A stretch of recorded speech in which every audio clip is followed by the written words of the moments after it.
Welcome Vivek. Hi everyone. We have Vivek Porwal. He is Senior Vice President and Global Delivery Head for Banking and Emerging Technologies at Quality Kiosk Technologies. He will be taking us through a very wonderful topic and a next generation topic where he will be trying to give some insights about open APIs, how they are a game changer and enabling a new business model. While talking about his really a vast experience, is coming from more than a 2 decades of experience, particularly in BFSI segment, where he take cares of consulting role and then digital quality assurance and things like auditing. He is leading digital transformation project including DevOps, agile consulting, open banking, APIification, digital lending, omni-channel platform. So really a great experience, and I think we are all looking forward to learn from your all the experiences here, Vivek.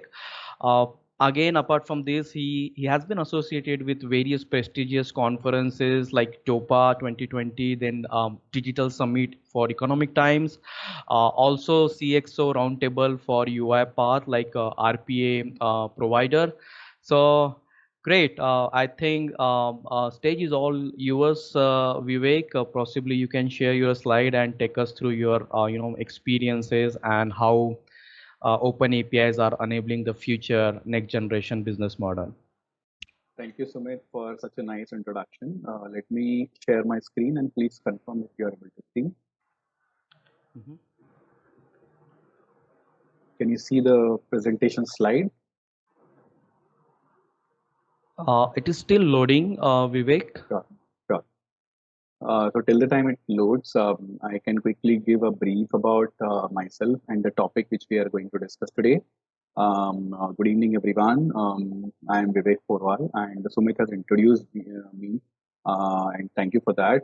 I lead the quality assurance, quality engineering practices in Quality Chaos. I have around 18 years of experience in industry, out of which 15 years are with Quality Chaos.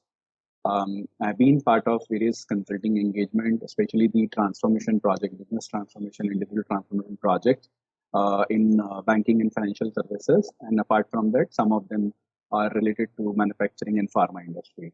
I've seen the various projects which has moved from the legacy monolithic implementation to recent modern application technology part where we can see the architectures toward the cloud native, usage, containerized environments, and using the microservices to scale up and create a modular infrastructure. So, with this reference, if whether if you can see my screen, Sumit, can you confirm No, now? no, not yet, No, Vivek. no, Vivek. Yeah, You Okay, will have Vivek, to that's if you try. fine. can reshare, please. Yeah. Let me do one second.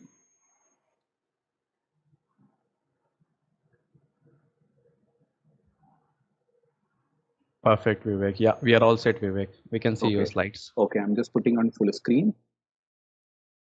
Can you see it now? Yeah, perfect. Okay, thank you.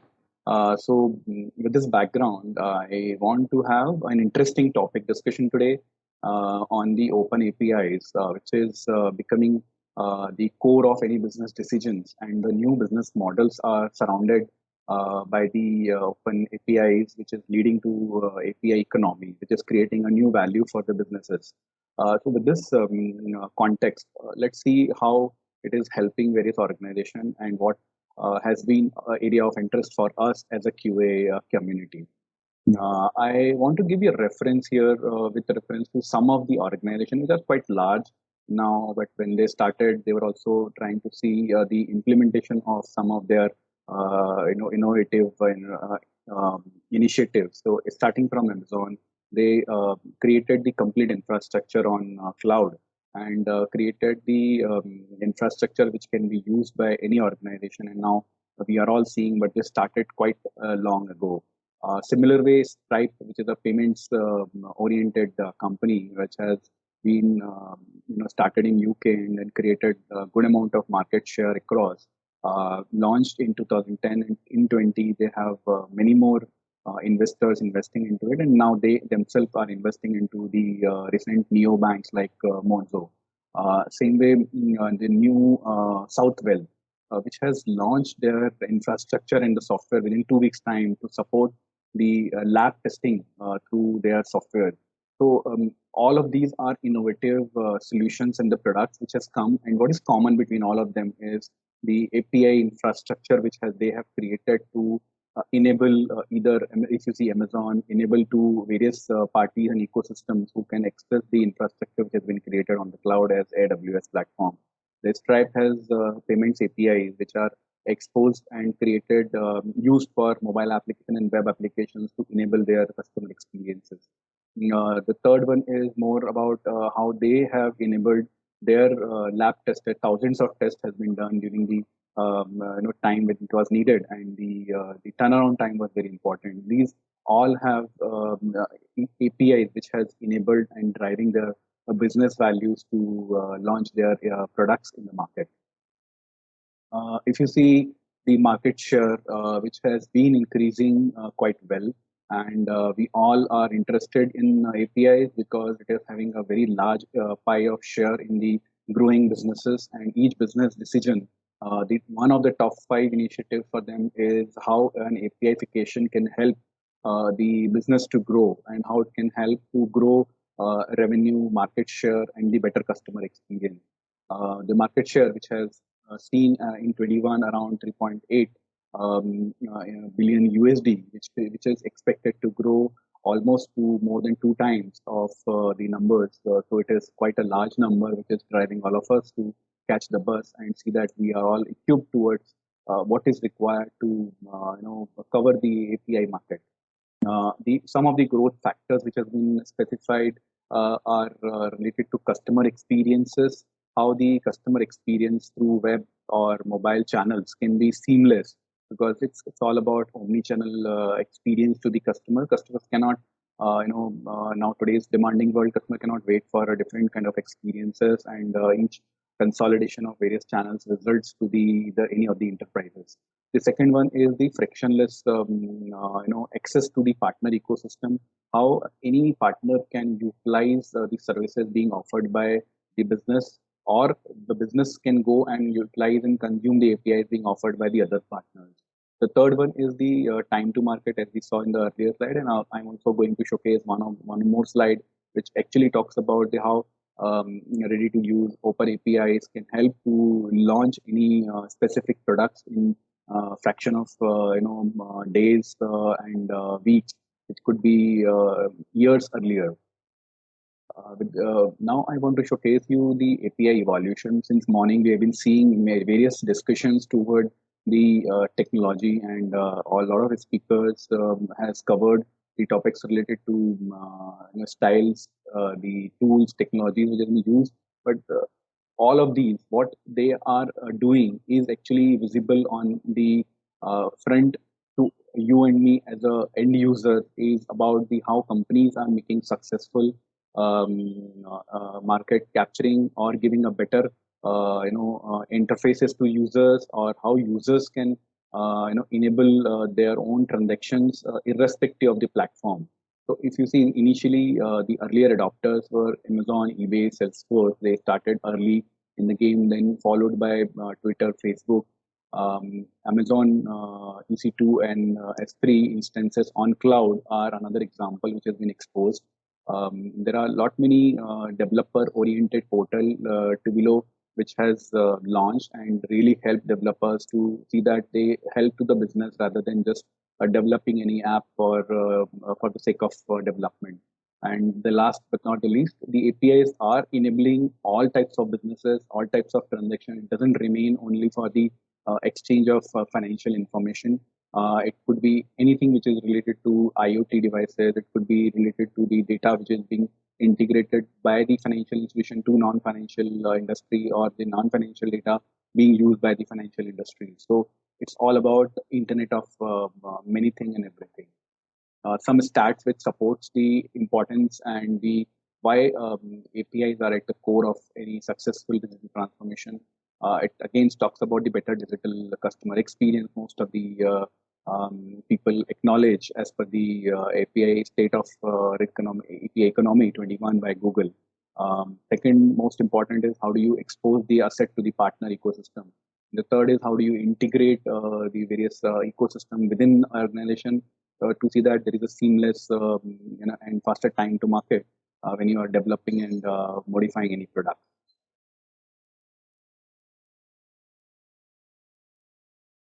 Now, let's see, this has been the global view. Now, let's come down what is happening in India, which is more important for many of the colleagues who are from India and joining here from working on Indian market. Now, let's see what India government has done so far and what other initiatives are going to come in the coming years. If you all are aware about the India Stack, which has been powered by government of India and supported by various organizations organized and consolidated at a central level, which is NPCI, UIDAI, which has identified the initiatives which are going to help all the organizations, not only financial but also non-financial organizations. For example, Aadhaar-based KYC, which is being used everywhere for onboarding and identification of customers through faceless methods. NPCI has launched UPI, which has created wonders at the world level. It is one of the finest, initiative by government of India, which has catched attention for all over the world for the real-time fast payment methods. E-sign is another thing. The open credit network, which is going to be launched soon, it actually has been launched, but many of the new entities which are going to adopt soon is coming, and which is based on the open API framework.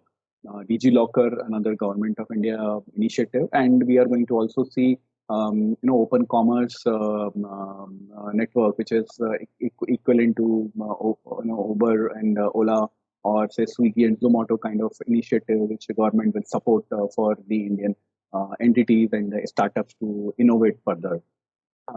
Apart from that, what is not visible here is the account aggregator features, functionalities are also going to come for majority of our Indian market, where any kind of financial information can be seen, and APIs are behind it. Organizations which are driven through RBI, any bank, any financial institutions, any IRDA regulated like mutual fund, insurance, everything can be seen at one platform. Can you imagine, like, you have account with three banks, and then you have your LIC policies, you have medical policies, mutual funds, all of them can come together at one place and being powered by APIification, where the customer consent will be evolving to see that customers can take decisions to see their stats. So why I'm showing you this because in India, this has picked up very well, and the API stack, which has been publicized, is available to all organizations and very important for QA community to know. The next section is about I talked about some of the banks which has launched their product much faster, and APIification helps them to reduce their turnaround time and launching newer products in the market in less than 100 days. So these are some of the examples where initial days it used to take 12 to 24 months to launch any new neobank kind of concept now, which has recently has been seen with Rails Bank and Cledera integration, where they've done Mastercard launch within 99 days. So you can imagine that how fast and how superior experience can be launched if the APIification being adopted by the industry players. Next important and interesting topic is how various business organization companies see themselves and what role they play.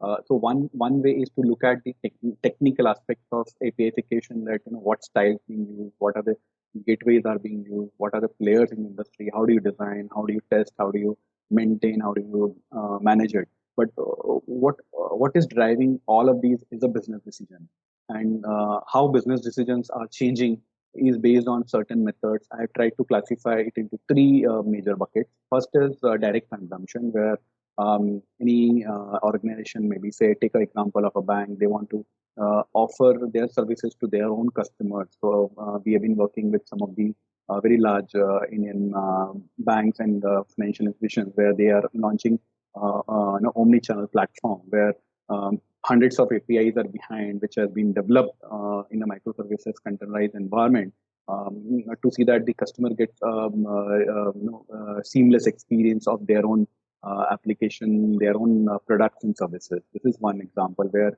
customer can get onboarded. Digital lending can be given to the customer, faceless, cashless. Payments can be done without any touch.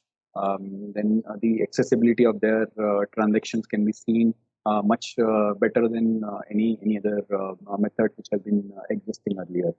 The second one is more about the marketplace. Some of the organizations which are monetizing and creating their business model to see that they can offer their products and services through a platform where any third parties can consume as a marketplace. So they can be in the race even before the customer think of their banking products and service lines, like you're booking some property deals or you're going for travel. So how the banking and financial services product service lines can be accessed by these players. The third one is the ecosystem, which can you utilize the core services of the banks. Like Neobank is the finest example in India. We have seen Jupiter has launched with Federal Bank. We have seen NeoX has launched with Equitas and DCB Bank. Revolt has started their operation. So all these companies are utilizing the banking products and the services being offered by the core engine, and they create a better repackaged services to the consumer. So the consumer remains with them, whereas they are in turn in the backend utilizing a lot of services. So in this model, both are gaining. It's a win-win situation for actually three parties. One is the consumer who get the best of the experience. Second is the neobanks who are consuming the services and creating their own different business models to onboard the customer. And third is banking who can offer their package services and the core systems which are already live and available to the consumers. So with this, I want to give a classification of the APIs, like we saw the packaging of the services. So what is the classification being done by the business when it is seen at the back of the core engine? It has classified into four sections. One is the open web API, which are available to anyone who wants to experiment, use it, and then see that they can innovate products. There are B2B APIs, which are only available to partners, suppliers, or distributors who consume their APIs to fetch the information or push the information to the banking and financial customer. The third is the internal APIs, which are linked with their core system, like core banking, core loan system, core card system, or the anti-money laundering system. And the fourth one is the products, which are packaged together, say digital lending as a product. So almost 30 to 40 APIs having 80 to 90 microservices comes together to define a product which can be delivered as a outcome to the customer and the business partner. Uh, Now, another dimension to see that what are the monetization strategies adopted by the businesses. If we categorize into three large buckets, there are first is like you yourself offer those services as free of charge, or give access to the consumer so that you can onboard more and more customers, and then over a period of time, based on the customer base which increases, and some chargeback can be done, which has been applied by some of the social media companies. The second one is more transaction oriented, which is more prevalent in financial industry, is that per API transaction cost, which has been agreed between the parties, and each call which has been made becomes a unit and which can be charged, and where the API gateways, the managed gateways play a very important role because they give you facility to manage the pricing slabs, configurations management for each API, how you can price this slice and dice related to the pricing and the rate limits for APIs. The third one is more about the product-based monetization, where APIs put together becomes a service. It's not about one API, but multiple APIs put together delivers a service or a product can become a monetization based on the fixed fees or the revenue share or some other method which can be derived percentage or say slab-based transaction. So these three broad level categorization which is driving businesses and creating interest for their new digital revenue generation. Now, let's see if these APIs are creating so much of interest for various business growth. What is the ecosystem? And these need to be launched with a versatile, reliable, and scalable model.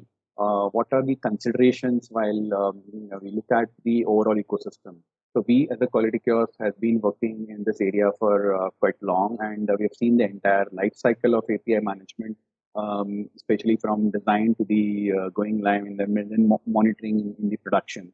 The first one comes as a strategic initiative where even before the any larger initiative which need to run, if say some of the banks where we are working are creating a API COE. So before in creating a centralized function which can be reused across all the functions and exposed to the partner ecosystem, what are important considerations before any platform being implemented at a central level? The journey identification, because with each API, it is more important to know what outcomes are expected, what journeys are to be delivered, and accordingly, the refitment of the systems, design of some of the APIs can be done, which can deliver the outcome. The second one is what kind of developer portals are available, because API specification should be in such a way that is aligned toward the open API specification, and you have a mocking system so that any kind of initial test deployments can be done. The governance, how the governance will happen in terms of policy management, the accessibility to partners, accessibility to internal security methods. Authentication and authorization becomes very important with the APIs that are being exposed either within B2B space or B2C space. The infrastructure, how the infrastructure configurations are being done, especially when the cloud's infrastructure is used. So when we work on many cloud native architecture where Azure or AWS based those containers are used, how the connectivity between cloud and in premises happens within the cloud infrastructure, security is being done, and what kind of data privacy and security measures are being taken. Then last one is the obviously the monetization, which is a major factor, one of the major factor while rediscovering and redesigning the services and APIs. One extension to this is assessing the need in terms of one obviously the how the development portal will get integrated, what kind of platforms to be available. Second is monetization. So gateway comes where the monetization comes into picture. We as a company we have experience on Kong, MuleSoft. I myself has worked on MuleSoft APG and IBM Open Connect, so which gives a flexibility and the complete control on the management when you want to go from few hundred of API to thousands of APIs to be managed. Then coming back to the complete life cycle management and how the QA world is linked to it is an important consideration for all of us. This is the overall broad level life cycle, which shows what kind of parameters being seen. And since the time is short, I may not get into the details, but it has its own life cycle starting from the planning and design stage. And QA community doesn't come at later stages. It is a shift left approach, which exactly works in this space. Going back to the considerations related to QA, let's see a very broad level view about key considerations. When it comes to QA of any APIs, it has to be seen from journey identification, specification, standards, the contract level testing, business logic verification, scalability of API, the fault tolerance with the microservices comes into picture, especially the security, the tokenization, JOT implementation, how the auth2 and Open Connect, OpenID Connect will be implemented. What kind of monitoring tools, especially when the microservices are too many, thousands of services to be monitored. And the entire automation, especially when the testing happens, it cannot be managed manually. If you need to test hundreds and thousands of APIs at which every deployment which happens every day, how do you test it through integrated DevOps platform with CI integration? and what kind of policy and measures has been implemented for partner ecosystem with the change management. There are some of the key metrics which typically organization look for. What kind of response time, what is the latency, what is the average growth, which APIs are being used mostly, which are not used mostly, what is the uptime, what kind of unique consumption being done, and which is basically giving you more better ROI in terms of either internal services or external monetization. And the last but not the least, I want to showcase about the are some of the experiences which covers the various such kind of initiatives. One of them is one of the large Indian bank having Unstock as a gateway, and we covered around 70 to 80 microservices for digital lending platform. Another is one of the PSU, very large PSU, which implemented APG, and 300 plus API has been implemented for various products launched for digital lending platform. Another one is the exchange, which covers 300 plus APIs for their remittances, international and domestic remittances, which also covers the various forex conversions and the integration with various financial institutions. So with this, it showcased that QA is one of the major aspects of any successful launch of API-based initiatives. And my presentation is more focused to showcase some of the key takeaway for my colleagues is that coverage in terms of functional performance scalability, security, and the observability, continuous observability in production, where it cannot be done manually. It has to be seen from a holistic view and automated perspective. And the scaling perspective, what I have observed is that the full stack tester is one of the main key considerations where when this kind of project comes, my colleague Vijesh covered in morning that this is a role which is evolving, and with this space evolving, the skills related to API learning, knowing the tools and technologies. A lot of speakers have covered the tools and technologies, but definitely the knowing all these tools and the nuances, especially when it is being used in a cloud native environment, is an important aspect. So with this, I want to close my session and really thank you for your patient listening. I would like to open floor for any questions. Based on the limited time, we can cover. Sumit, if you can facilitate any questions which you have got from Yes, you. yes. I'm just checking. So Vivek, really thanks for a wonderful session and really great insight about future technologies and particularly as you lastly mentioned cloud native. So there is no any particular question from audience. I request encourage everyone. We still have few minutes if you have any question for Vivek. If not, then possibly I have one question. But yeah, let me Yeah, before quickly you check. ask, I can request audience to fill up the feedback form which has Yep. been circulated. It will help us to know further about your opinion. Yeah. Sure. Yes, please. Go ahead. Yeah. So Vivek, just one question from mine was about when you talked about this performance of the APIs and things like that.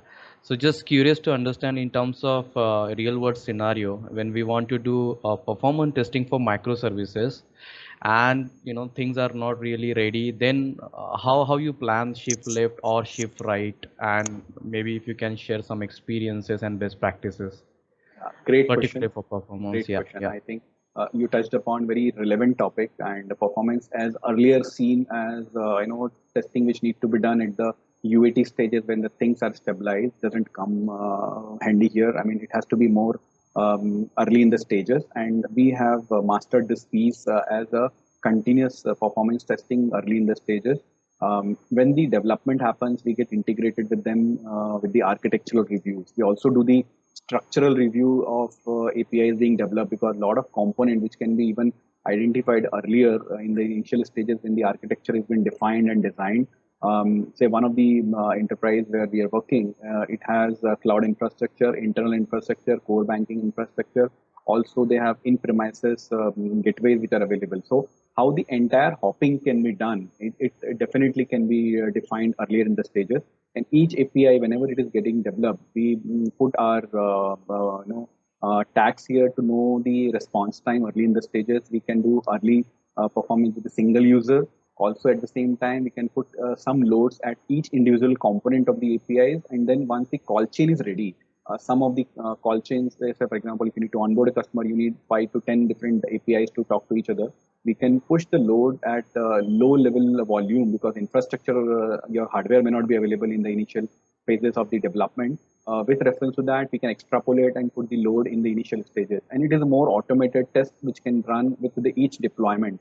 So any kind of change which comes can be highlighted in the initial, and that so that earlier speaker talked about the pyramid structure. It has to be inverse. So that is the something which we have actually implemented in our practices, and which gives a very strong advantage of identifying the bottlenecks early in the microservices. Plus, other than performance, there are fault tolerance which also need to be seen as part of the non-functional requirement, and the security as well, which can also be tested while the any kind of JOT tokens are getting implemented. Tokenization can be implemented. This all doesn't need you to wait to SIT and UAT stage. Thanks, Vivek. I think you have given really great insight, not only for performance, but also other more parameters. So I think there is one more questions, but I don't see in the chat. Kanwarpreet, do you have any question for Vivek? If yeah, you can unmute yourself and quickly ask if you have any. I see you have raised your hand. Am I audible? Yes, you are. Yeah. Hi, Vivek. Thanks for this topic, open banking, which is very near to my heart. My question is mostly we know that most of the financial institutions, mostly banks, which are moving to closed banking to open banking. So APIs, well, I think. When we are using SOAP UI or REST APIs. So now we are moving to microservices, right? And moreover, we are also moving to cloud. Do we have any specific tools which are available by cloud providers to test our securities, right? Security testing on that basis, so that we are ensure everything is on at safe platform for us. And my second question is, we always try to have a reusability. So do we Absolutely. have any? So do we have any microservices which are reusable available at cloud platform, which can be used by any other financial institutions, or they have to create their own and then provide to the third parties? How it Right, is? right, absolutely. So I'll take your second question first on the reusability. So there are two bifurcations to this. One is the specific APIs which are very specific to the banking organization or the financial institutions. Whereas on the second side, you see the India Stack, which has come up with some reusable structure. If you talk about account aggregator, they've come up with their own stack of APIs which are available. If you talk about UPI, there is a standard set of structure which is publicly available. Request response, complete format with payload which is available for the reuse. Same way, eKYC, Aadhaar-based transactions, the e-signing, CKYC, OKYC, and any other kind of such initiatives where the reusable structures are available and where the business logic may change based on your validation for the organization, but the complete request response structure with payload remains similar. And within the organization, what we have seen is there is one more high reusable component is that if today's organization, they may not even have the complete structure inventory of the catalog of APIs. With the COEs coming into picture, even one API is being developed even for the bank balance inquiry or even customers posting a transaction in their account. It's something which is getting created as a reusable within the organization, but soon people will start exposing as the maturity comes in this space, because we are not so mature in the open banking space so far. This is the second second part of your question. First one is on the security. I will not recommend any tools technologies, but I would urge you to see the coverage. For example, if you need to test about the authentication authorization, if you're using say Auth2, how are you going to test it much more effectively and efficiently? Is where I would recommend. I mean, any tool which you refer, be it Zap or be it Burp Suite or any other tools which are available. There are lot many offerings which are within each cloud provider also giving within the AWS, Azure. But again, your coverage need to be seen that what do you want to cover as part of security. If it is say, if you are using some amount of data which is financial cards information, then PCI DSS standard, are they being configured right? Or if you are using any PII information, how are you testing those? Coverage is more important, I would suggest you there. Yeah, thanks Vivek for your answer. Thank you. Thanks for it. Adi, do you have any question? I see you have raised hand. Yeah, so wonderful presentation, Vivek. I think Thanks, Adi. people should have realized that the best presentations and the best actually come at the last. So even though the attendance was 70 odd people, but I think the people who could not attend, they really missed. My question is simple, Vivek. Very insightful presentation, and I could see that you have shared a lot of your market insights. Wonderful. So my question is that a lot of people earlier used to say that there's a functional testing project, there is a performance testing project. Looking at your slides and with reference to the API testing summit, does it look inevitable that there is an API testing projects which are on the anvil and people will only do API testing and nothing else? Yeah, I mean, you touched upon a very interesting topic. So, like you talked about earlier, it used to be functional testing, performance testing, security testing, and there are separate teams used to come for each of these specialized work. Once functional is done, I'll get one other person to test the performance side. So, yeah, it is converging. And one quality for API is the theme which we are following here. So, when I talked about the full stack testers, when we start this kind of project, there's no bifurcation of the skills of one person. The person need to know API testing, and the API testing has three bifurcation, or rather, I would say four bifurcation. Functional business logic validation. Second is the response time need to be captured and seen. How do you test for scalability of each component and the call chaining. The third is the security, the authentication, authorization, and the data, financial data specific test. And fourth one is the observability, because when you go into the UAT stages to the production, each APIs need to be monitored. There are hundreds and thousands of moving components, stateless APIs that are moving across. How do you get the high visibility that each API is working on its own? And the availability test is very important factor. Like each API which is having its own life cycle. Even from a technical perspective, I talk about earlier, an application used to be bundled through all those APIs put together, or the front end back end used to go together. Now, in this case, each API has its own life cycle. Each API is a stateless API. So when the deployment happens through CI/CD, CT platform, you can even test a single API, and the input can be given to the next API. So has to be seen from a holistic perspective. And the fifth dimension, which is not testing, but more in terms of the integration perspectives, the DevOps integration is must in this space. So the tester who is doing the testing for APIs need to know any kind of CI integration, any kind of deployment method are must to know. Jenkins, Bombo, or any other tools which are available. And another dimension which will come for many testers' life is what is the cloud native technology which is coming in. And say some micro API gateways are also available, which need to be tested when it is being used as one of the component in the entire architecture. So yeah, I mean, this is the holistic view rather than one type of test. Thank you so much, Vivek. Thanks a lot. Sumit, should I basically thank Vivek now? Because in the interest of time, I think, Vivek, there are a lot of questions. You have really woken up people. I would say that at the end of the API Summit almost, there are more questions coming than probably we would have anticipated, thanks to your wonderful session. Let me share the screen, and I would like to thank you here. Give me a second, Vivek. Sure. Thank you, Adi. Yeah, thanks a lot. Can you see my screen? Yes, I can. Yeah. By the way, Vivek is representing Quality Kiosk, and we would like to basically thank not only Vivek, but a special thanks to Quality Kiosk, because if you look at the way that API Summit has been put together, Quality Kiosk is one of the partners who is bringing you together. So very insightful sessions. And I would like to thank Vivek for bringing in a lot of insights into this session and sharing great stuff with all of us.